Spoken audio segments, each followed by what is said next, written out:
দেখো একেবারেই, এবং দুজনে এই শেরু সিং এবং চন্দন মিশ্র তারা একসময়ের ঘনিষ্ঠ বন্ধু। তাদের মধ্যে এই গ্যাং ওয়ার, যার জেরেই চন্দন মিশ্র যে প্যারোলে ছুটি পাওয়ার পরে বা প্যারোলে ছাড়া পাওয়ার পরে একেবারে হাসপাতালে ঢুকে তাকে অ্যাসাসিনেশন করা হয় বা তাকে খুন করা হয়। তোমাকে জানিয়ে রাখি যে এই যে যারা এই ঘটনার সঙ্গে জড়িত, সিসিটিভি ক্যামেরার ফুটেজ যেটা দেখা যাচ্ছে, তার মধ্যে তৌসিফ বাদশাহ সে শেরু সিংয়ের ভাড়া করা বা শেরু সিংয়ের লোক, এমনটাই মনে করছেন বিহারের এসটিএফের আধিকারিকেরা। এবং তারা এটা মনে করার পেছনে কারণ হচ্ছে যে শেরুর সঙ্গে যাকে খুন করা হয়েছে তার মধ্যে কিন্তু একটা সমস্যা তৈরি হয়েছিল। কখন জেলের মধ্যেই তারা একের পর এক অপারেশন করছিল, কখনো ডাকাতি। 2008 থেকে তাদের খুনের অভিযোগ তাদের বিরুদ্ধে রয়েছে।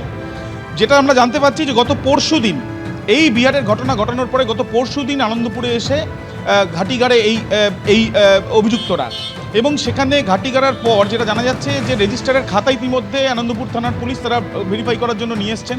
গতকাল জিজ্ঞাসাবাদ করা হয়েছে হোটেলের মালিককে, এবং তারা দেখতে চান মূলত এখনো পর্যন্ত যেটা সূত্র মারফত আমরা জানতে পারছি 3 জনের নাম সেখানে লেখা রয়েছে। ডকুমেন্ট যেগুলো জমা দেওয়া হয়েছিল সেগুলো থেকে এখনো পর্যন্ত প্রাথমিকভাবে অনুমান যে প্রত্যেকের ডকুমেন্ট দেওয়া হয়নি। তাহলে কিভাবে তারা থাকলো, এই একটা প্রশ্ন থাকছে। দ্বিতীয়ত, এই যে ঘটনায় সেখানে যে মহিলাকে ধরা হয়েছে সেই মহিলাকে এখনো পর্যন্ত আটক করা হয়ে রয়েছে, এবং সেই মহিলাকে তার ভূমিকা কি সেটাও যেমন দেখা হচ্ছে।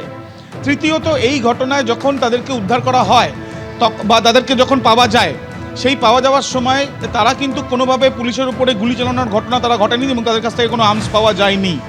তারা চিকিৎসা করাবে বলে এই মর্মেই তারা এখানে এসে থাকছিল। এখন যেটা বিষয় যে কজনকে ধরা হয়েছে তাদের মধ্যে 2 জন, গতকাল থেকেই খবর আসছিল যে 2 জন যারা সরাসরি এই ঘটনার সঙ্গে জড়িত, তার কারণ সিসিটিভি ক্যামেরার ফুটেজে যাদেরকে দেখা যাচ্ছে তাদের মধ্যে অন্যতম। এই 2 জন ছাড়াও বাকিরা কি প্রত্যেকে যাদের ধরা হয়েছে তারাই কি শুধুমাত্র এই ঘটনার পেছনে, নাকি এই ঘটনার পেছনে আরও কেউ আছে, সেই তথ্য অনুসন্ধানেরও চেষ্টা চালাবেন তদন্তকারীরা। আজকে যেটা সম্ভাবনা রয়েছে যে 5 জনকে আনন্দপুর থানাতে যে ঠিক ভোরবেলা নিয়ে আসা হয়েছে এসটিএফের তরফে, সেই 5 জনের মধ্যে 4 জনকে আজকে আদালতে পেশ করা হতে পারে, এবং বিশেষ করে 3 জনকে পেশ করা হতে পারে, কারণ একজন ইতিমধ্যে হাসপাতালে চিকিৎসাধীন। এবং যে 3 জনকে পেশ করা হবে তাদেরকে ট্রানজিট রিমান্ডে বিহার পুলিশ নিয়ে যেতে পারে। এখন দেখার বিষয় কিভাবে তদন্ত এগোয়। একেবারে তদন্তে আর কি উঠে আসে সেদিকে আমাদের নজর রয়েছে। ধন্যবাদ আবির, ধন্যবাদ হিন্দোল এবং পার্থপ্রতিম।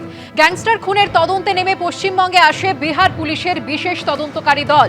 এদিন নিউ টাউনের আবাসনে পাটনা পুলিশের সঙ্গে যৌথ অভিযান চালায় রাজ্য পুলিশের এসটিএফ। স্থানীয় সূত্রে খবর, শনিবার ভোর 5:48 নিউ টাউনের সাপুরজি সুখবৃষ্টি আবাসনের M73 ব্লকের 5 তলায় 406 নম্বর ফ্ল্যাটে হানা দিয়ে 2 জনকে পাকড়াও করে পুলিশ। আর তারপরেই সকাল 6:20 সুখবৃষ্টি আবাসনেরই M70 ব্লকের 3 তলায় 206 নম্বর ফ্ল্যাটে ঢোকে পুলিশ। 2 জনকে আটক করে সকাল 6:30 নাগাদ বেরিয়ে যায়।